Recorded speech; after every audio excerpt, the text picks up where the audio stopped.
here, JT.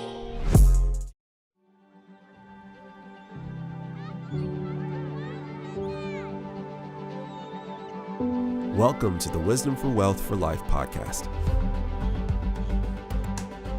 Let's bridge the gap between your faith and your finances. At Ronald Blue Trust, we apply biblical wisdom and technical expertise to help you make wise financial decisions. Our goal is to help you leave a lasting legacy. In this podcast, you will hear inspiring stories, practical tips, and encouragement from the Ronald Blue Trust family, with special guests along the way. Welcome to the Wisdom for Wealth for Life podcast. The information in these podcasts is provided for general educational purposes only. It is not intended as specific individual advice. The client's experience may not be representative of the experience of other clients, and they are also not indicative of future performance or success. Opinions expressed may not be those of Ronald Blue Trust. In today's episode, we have a very special guest, Durwood Sneed, co-founder of the Forsyth Descendant Scholarship, and Dr. Michael Patterson, history professor at Morehouse College, as well as CEO of Ronald Blue Trust, Nick Stonestreet, and Ruth Malhotra, manager of strategic partnerships. Together, they have a special conversation for Black History Month, specifically around the history of Forsyth County, Georgia. You won't want to miss this important conversation around racial reconciliation. Let's listen in now. Hello, and thanks so much for joining us. I'm delighted to help host a special conversation today on our podcast in honor of Black History Month.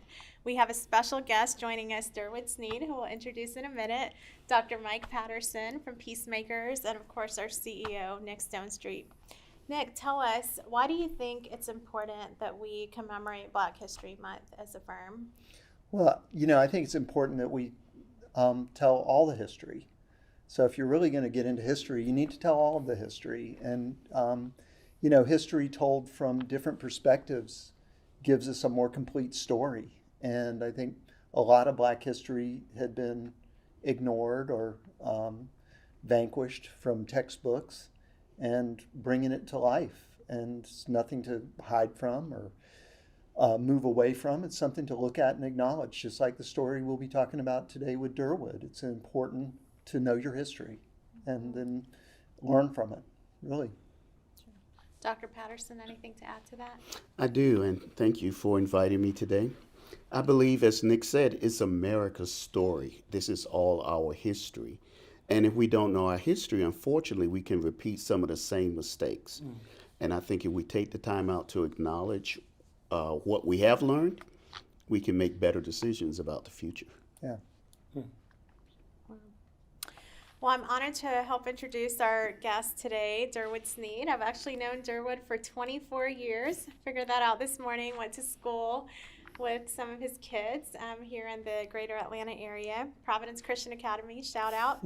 And Durwood has quite an extensive resume. You've worn many different hats over the years, most recently serving as the International Ministry Director and Missions Pastor for North Point Ministries here in Alpharetta. I believe you did that for 18 years, right? Almost 18, yeah. Almost 18 years, 17 years before retiring in 2018. And before that, spent 26 years in the business world, held some different positions there with construction market data before going into ministry.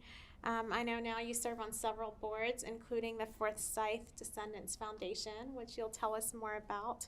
And I think your most impressive credential is that you and your wife, Judy, are celebrating 50 years of marriage this year. Wow. Congratulations. You have 5 children and how many grandchildren? 16. 16. Wow. 16 grandchildren. So far. They 16 and counting, live here in Cumming, Georgia. So thanks so much for joining us here today. My pleasure. Thank you.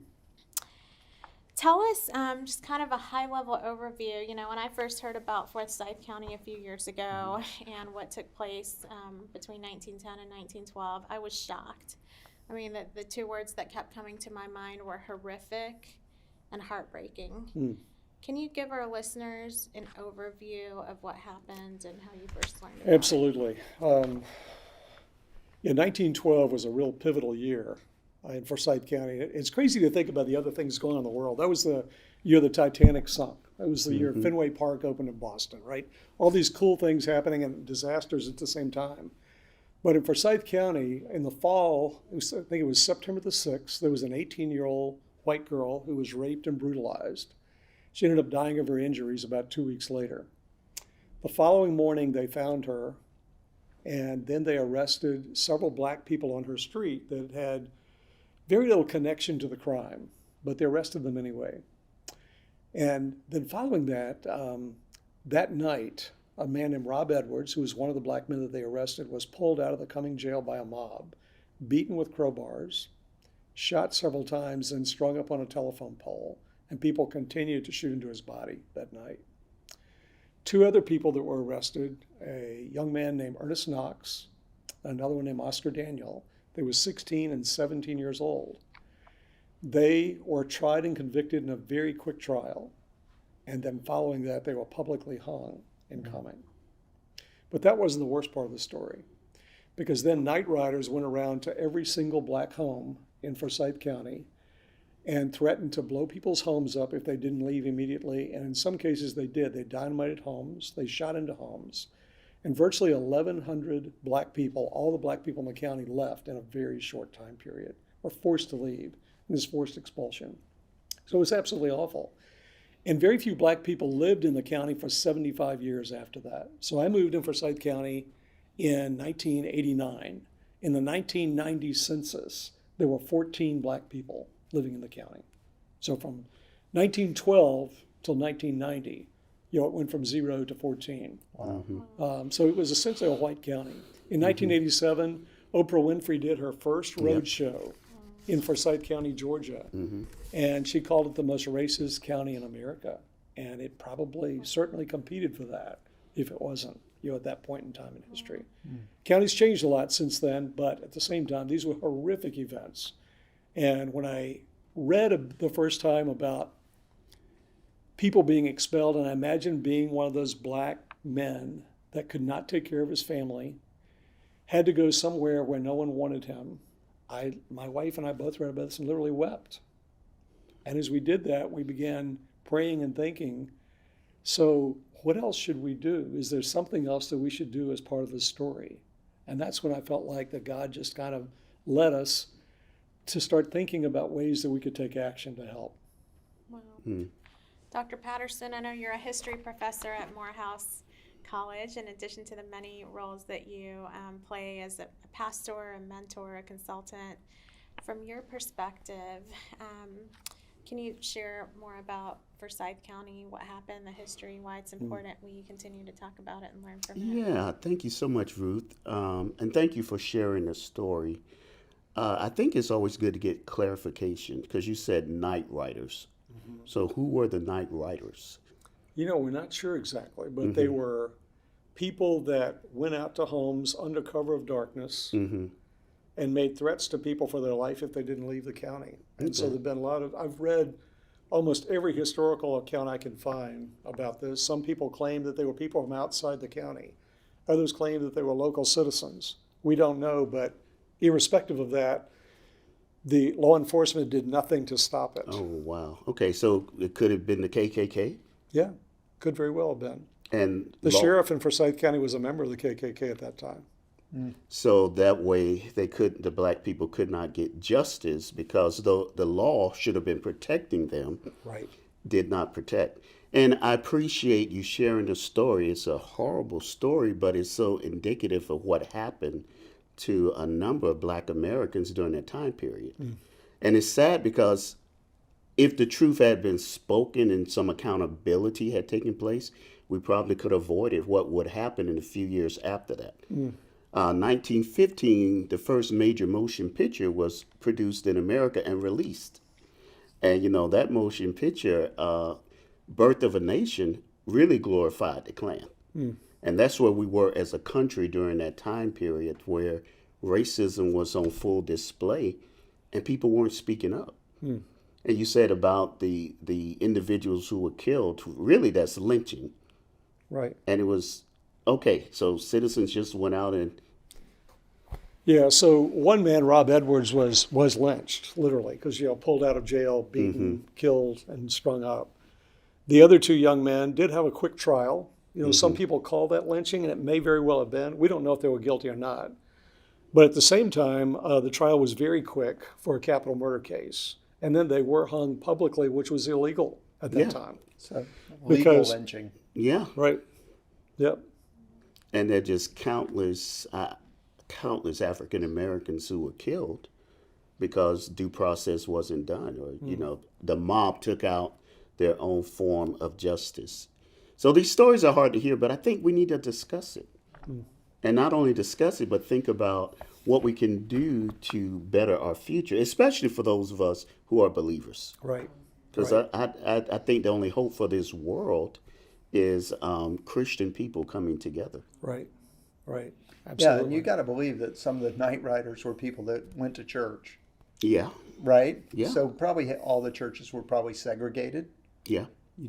and these were people that, even probably thought they were doing God's will, So it's so warped and twisted that people get their kind of faith twisted in with, what they would consider maybe redemptive violence to, serve up justice and then go to church. Right. We know of at least 7 black churches that were there in the county at the time. And during the time of this violence, when Rob Edwards was lynched, there was actually a camp meeting of black churches meeting in a campground. And the rumor began circulating that they were meeting to try to figure out how to dynamite the city and take the city over. And this incited the mob even more. So representatives from those black churches at the campground were sent to go in town. Some people stopped them on the way and said, if you come into town, we're afraid you'll be killed. So you better go back. And they did go back. So it's just amazing how Satan uses deceit to cause fear that then gives people the capability of doing inhuman things. And as a missions pastor at our church for a long time, I saw this in a lot of places around the world. I saw it in Bosnia. I saw it in Rwanda, where you have two groups that believe a lie about each other and then dehumanize the other group. And then they're capable of almost any kind of evil really against them. And about churches, we think that everybody probably went to church in Forsyth County at that time. Sure. Because the church was the communal place that everybody met. Right. They were segregated churches. There's no question about it. We have one cemetery that's been completely researched with sonar probes to determine how many graves there are. There was a black cemetery, and have determined how many people were buried there in that place. There were other cemeteries that did have blacks and whites buried in them, and some had Native Americans buried in there as well. But all of these black churches were destroyed. So if you think about the inhumanity of that, the Christians not only driving people out, but destroying their churches, their holy places of worship. Right. And, dehumanization is, a forerunner to violence. We've seen it over and over, whether it's in Nazism with, the Jews being compared to cockroaches, or take it back to Pharaoh. Look at these people, they breed like grasshoppers. So there's like a dehumanization of the Jews or the Hebrews by Pharaoh. Right. And in that time as well. And it's just a story that repeats. If you can dehumanize people, which is frankly what Russia's doing in Ukraine right now, you dehumanize, then you can go do unthinkable things because they're not human. Right. So it's interesting to think that the dehumanization of people was under the surface all of the time, and then you have an event that sparks it, because if it doesn't spark up like that and then go ablaze if there hadn't been dehumanization all along. Right. There were already feelings there. Yeah. Right. Wow. Well, Durwood, tell us a little bit about your journey when you first became more aware of this, and what was it that really compelled you then to take action? Walk us through some of that from your perspective. To my shame, when I moved to the county in 1989, literally 2 years before that, there were 2 brotherhood marches led by Atlanta City Councilman Hosea Williams that were led basically as protest stating that the county is mostly white and has been for a long time. And the first march was awful. because it was met by members of the KKK, other people that were hurling not only words, but also hurling bottles and rocks and so forth. And those people had to be quickly hurried back on a bus and brought back to Atlanta. Then 2 weeks later, there was another march with a lot of law enforcement there, so it was a lot more peaceful. What year was that? 1987. Wow. And then right after that was when Oprah Winfrey came and did her first road show and called it the most racist county in America. In fact, you can still get Oprah Winfrey's whole production that she did on YouTube, and it's amazing to watch. It's incredible that she held it together because she had a lot of people in the room there, even got KKK members there. And at one point she turned to a guy and said, "You do know I'm black, right?" Because the things he was saying, she couldn't believe that he was saying it, and she really kept her cool through the whole thing and exposed that. So all that had happened 2 years before. So we bought land there in 1988. And thinking about all this, I went to a guy who was the head of the Chamber of Commerce, and I said, "Are we moving to the wrong place?" He said, "Oh, listen, these are outsiders that are causing all this incitement. We want black people to move here." No, you need to move here. Everything is fine. So to my shame, I moved there, raised my children there, and just kind of put all this aside. Now, I didn't know all the details of what had happened back in 1912, but I put it all aside. And then there was a reckoning in my own spirit 2 years ago. So I have my boat on a little boat yard in northern Forsyth County. And I was driving to my boat 2 years ago to the boat yard, and I see a little sign that says Oscarville Way. So, man, Oscarville, there must have been a town here at some point. And so something prompted me to just research Oscarville. And that's when I discovered these events of 1912, because they all occurred in the town of Oscarville. Oscarville was where May Crow was from. Oscarville was where all the black people lived that were arrested and killed for the crime. And May Crow is still buried in a little church, Pleasant Grove Baptist Church, right there in Oscarville. So when I read all this and started researching it, and as I mentioned, wept as I thought about these people leaving and getting kicked out of the county, something came over me and I said, "What are you going to do?" And at the time I was studying the book of James and going through James 2, and there's one section of that talks about, showing partiality to people that are wealthier, and then showing disrespect or dishonor to people that are less wealthy, and how that we are taking people that actually are sharing in our spiritual inheritance and disrespecting them. And suddenly my spirit was pricked by that. And then when I looked a little bit later in that chapter, when James, the brother of Jesus, was talking about how, okay, if you really have faith, you do something. Faith requires works, because if there are no works, there's not really faith. And I reached out then to the author of a book called Blood at the Root that I read, that Patrick Phillips that wrote that, grew up in Forsyth County. He did 10 years of research. He's now a professor at Stanford University. I reached out to Patrick. He got back to me and thanked me for reading his book in the spirit in which it was intended. And we began a dialogue.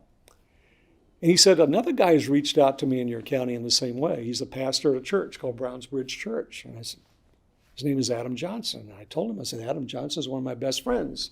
I worked at North Point Ministries, which included Brownsbridge Church, for 17 years.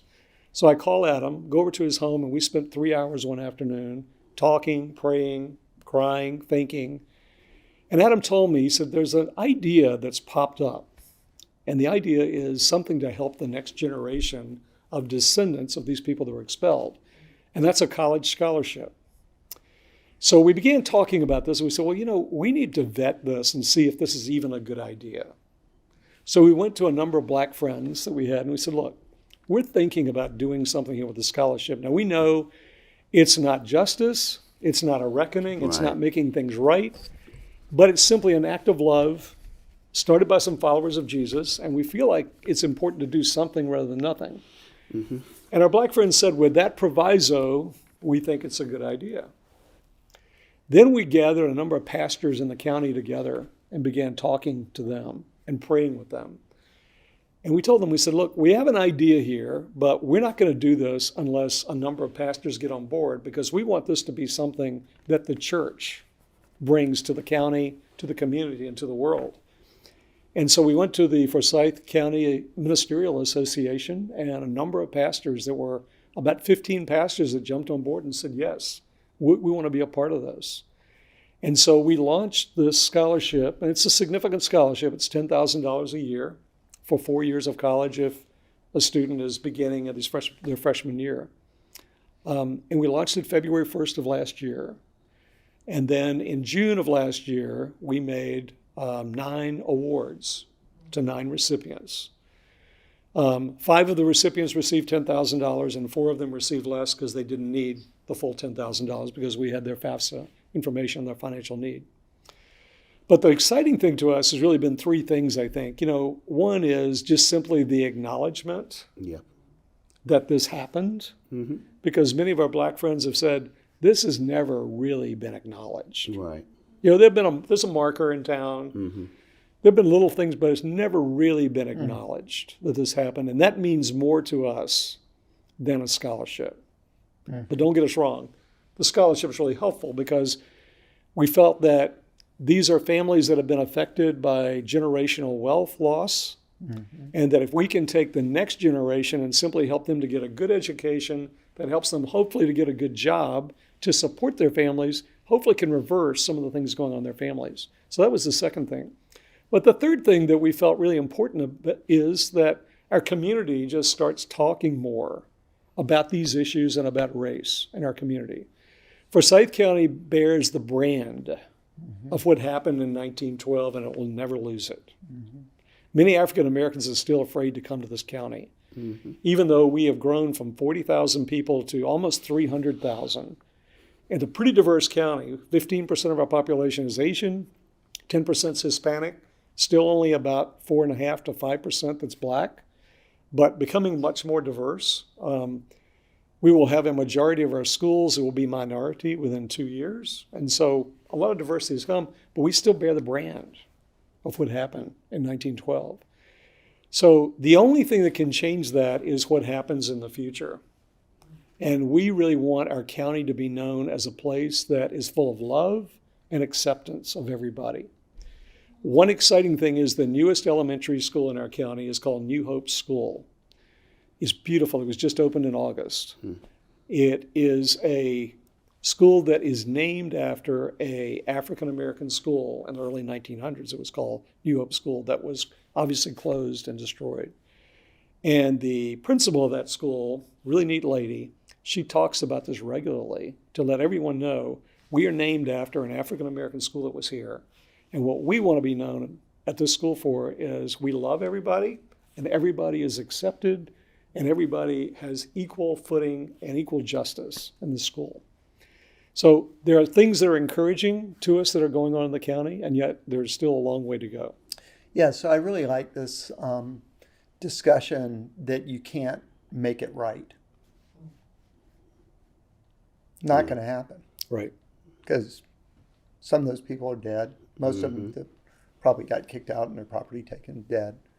But yeah, there's something to redeeming a story. And it looks like that's what you all are trying to do, is you can't make it right, but at least you can start to redeem that story. We hope so. Yeah. Yeah. What else besides the scholarships in the school? Are there other things going on and for the county to kind of take ownership for what's been done? Or are they starting to teach Black history in schools? I mean, what are some of the things? That's still a big debate about what's being taught in schools. And I'm not really a part of that discussion, and yet I've been reading a lot about it. It is raised pretty high on the radar, I think, at this point in terms of that discussion throughout the county. In the beginning, some of the discussions were elevated by the extremes. And so as a result of that, people started thinking, some people on one side were thinking, oh, you're going to teach that all of our forefathers were just evil. And the other side was thinking that you're not going to think anything about what happened historically here with Black people and the terrible atrocities that occurred. So I feel like there's some good discussions that are going on there. There's a cemetery that was a Black cemetery that has been beautifully made into a place that's reverent now, and the story of that cemetery, of how it came to be and who's there. All the graves have been identified and marked in the entire cemetery, so it's a really neat place. And that was a project that was done by a public group there in the county. There are lots of other discussions. There's a marker in downtown Cumming called Lynching in Forsyth that kind of tells the story of Rob Edwards being lynched. So there are certain things that have happened. I feel like that also, because the county's grown so much, about 80% of the county has moved there in the last 25 years. Right. So most of these people are people that have not been there very long. Many of them don't know the history of this geography. And I really do believe, as a follower of Jesus, that there's something about redeeming geography. And so we've had terrible atrocities that have occurred here. There was a spirit of evil, that permeated people's minds for quite a bit of time. And so what we're hoping is that over time that the redemption story also becomes one where we re-sanctify this land. So it's a place where love abounds, but as followers of Jesus, we really want the love of Jesus to be something that people recognize. And we love the fact that this was started by followers of Jesus. And the community knows that this was started by followers of Jesus. I like that. Right. And at the same time, we have made it very open to everyone, but everyone is invited to be part of this. That's we good. just got it started. I love how. Yeah, that's good. Go ahead. Go ahead. I love how on your website it's so clear. You talk about, as followers of Jesus, we felt compelled to do this, to share his love and his light, as an act of love to the community. How has that been received? I mean, I think it's such a rare and refreshing witness in a space like this. It's interesting. There are some people that have kind of come out of the woodwork and said, well, yeah, we are actually followers of Jesus too, but they whisper it. But then there have been others that have said, well, because we initially had all of our funding go through the National Christian Foundation. We didn't have a 501c3 yet last year, and we do now. But we set up a donor-advised fund, for this, and it became a very easy way almost overnight. Just began collecting donations and everything to go there.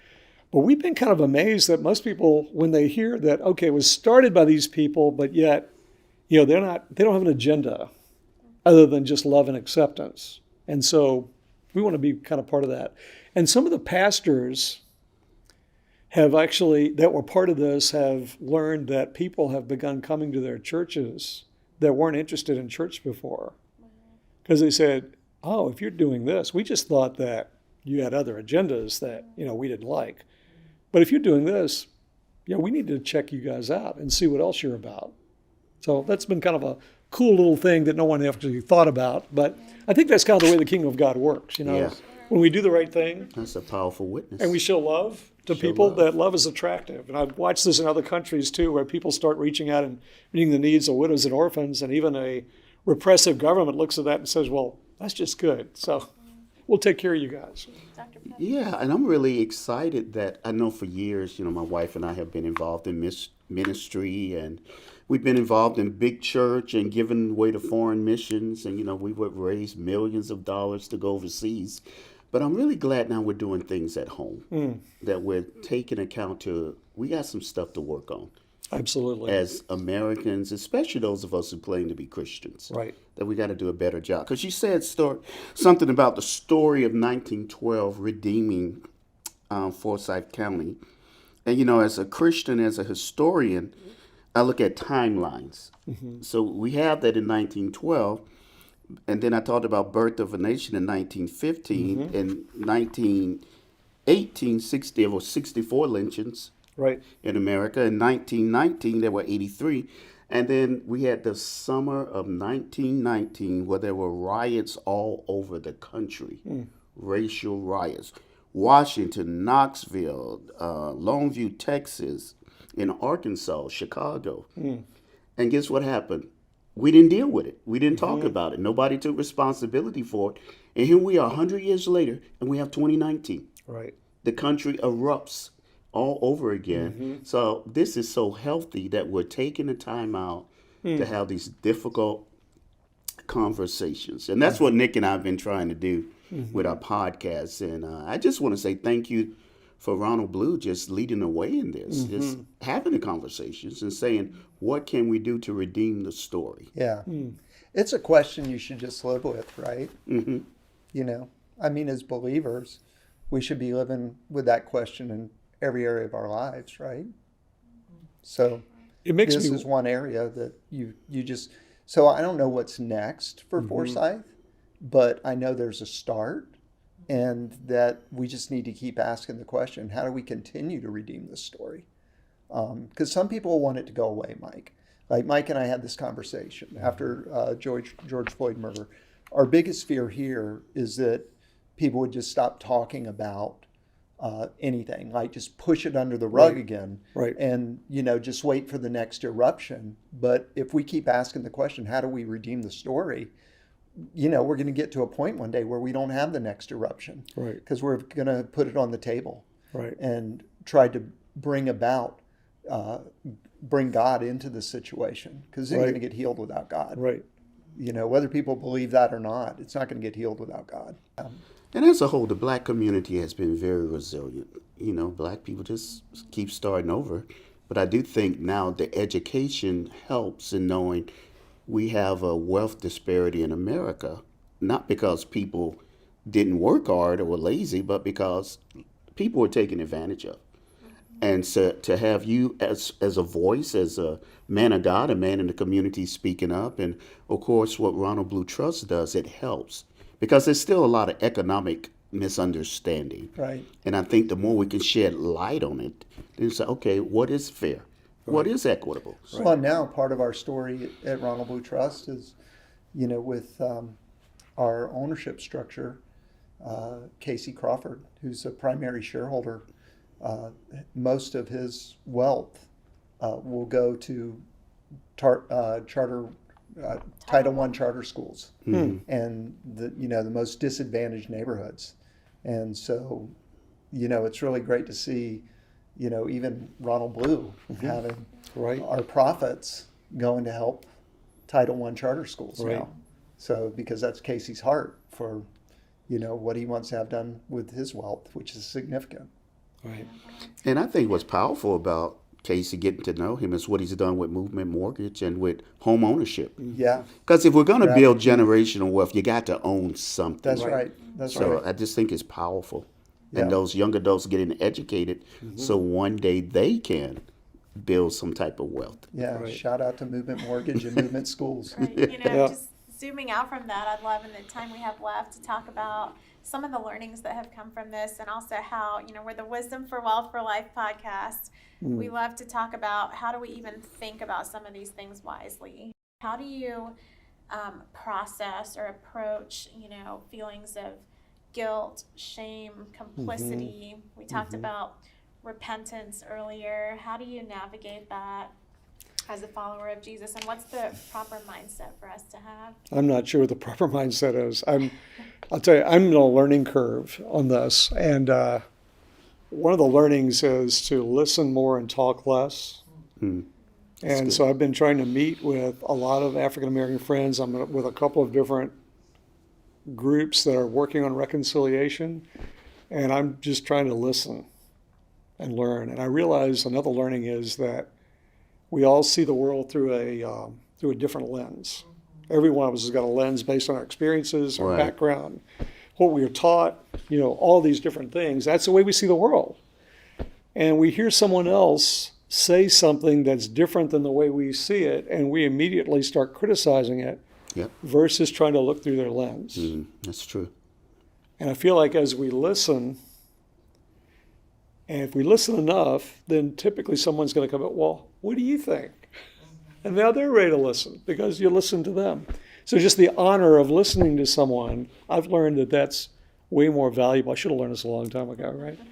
But way more valuable than teaching or just talking. I know for me, just thinking about what happened in 1912, and some of the people that have pushed back a little bit saying, why are you dragging up things from the past that are hurtful? Why are you ripping open old scabs? Well, there's a scab there. There's still a wound, right? Yeah, have you had pushback? That's what one thing I was wondering. Yeah. And I'm sure people have done it kind of gently with you at times, but and sometimes not so gently. Not so gentle. Yeah.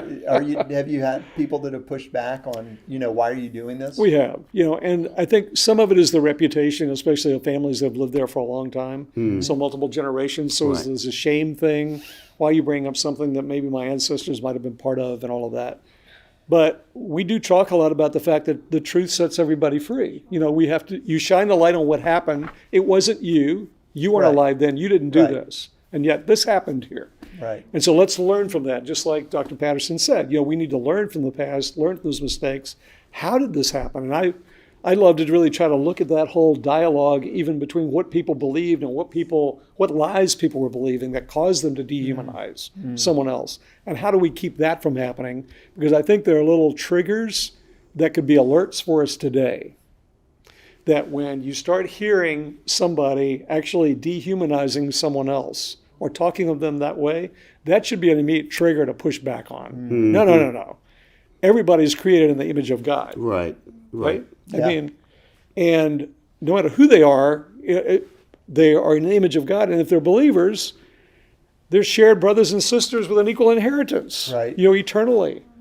And to think about that, and I, to my shame, I didn't investigate this early on and just kind of pushed the whole thing aside without going deeper.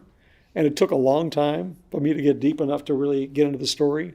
But that's why it's important to me for people now to know what the story is, even for those newcomers that have come, because I was a newcomer in 1989, right? But for the 80% that have moved to the county in the last 25 years, for them to understand, hey, here's the history of what happened here. And I've had some of my brown friends from India that we have some people in very high positions in Forsyth County that are South Asian. And one guy told me, he said, I am indebted to my black brothers and sisters for opening the door for me to actually have this high level position here in this county. And I just thought that was really insightful and something I learned from as you thought about that. Because they paved the way, Right. for me to now be someone who immigrated when I was 5 years old from another country to be in a high level position here. And what you said is powerful on so many levels. Because one of the common complaints and criticisms of the black community is they can't work together, don't take advantage of the opportunities that are here, while other immigrants coming in and going further economically or having more accomplishments. And I have to dispel that myth, that misunderstanding with my students all the time. I say, guys, you don't know how many times black people had to start over. Right. There were Right. sundown towns in Absolutely. America where you had to be out by sundown, but we're talking about a whole county. Right. And I know earlier you shared just about the amount of wealth that is in Forsyth now. You want to share a little bit about that? Because I Yeah. think it's insightful. Yeah, so, with Lake Lanier coming in the 1950s, it created this place for recreational fun and lake houses and, brought a lot of money to the county. But then when 400 was completed in the late 70s, it became a bedroom community. Coming in Forsyth County became a bedroom community of Atlanta. And then so many landowners in Forsyth County that had been farmers and owned large parcels of land and farm, and they weren't very wealthy from a financial standpoint other than just they were land rich. Their land became very wealthy. Now almost every exit off of Georgia Route 400 has a shopping center, or if they don't, they have one planned. And so that commercial property is selling for lots and lots of money.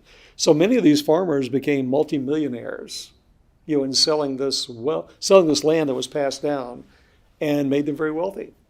And our black friends didn't have the opportunity to do that. Another thing we talk about here at our firm is not just stewarding our resources wisely, but also stewarding our influence and leveraging those relationships, for kingdom purposes.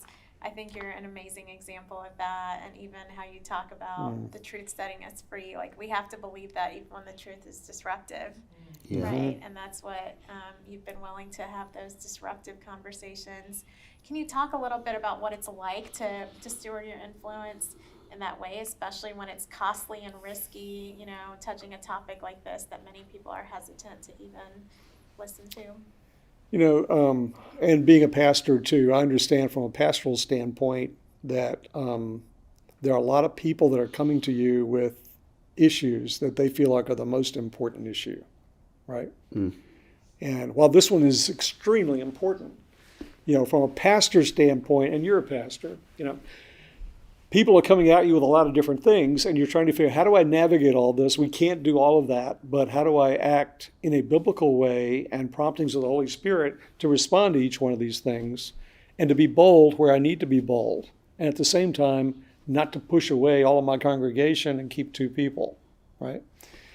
And so I feel like that we probably need to give some grace to some of our pastors. I keep hearing, of course, that the Sunday morning hour is the most segregated hour in America, and it is in many cases, and we need to do something about that.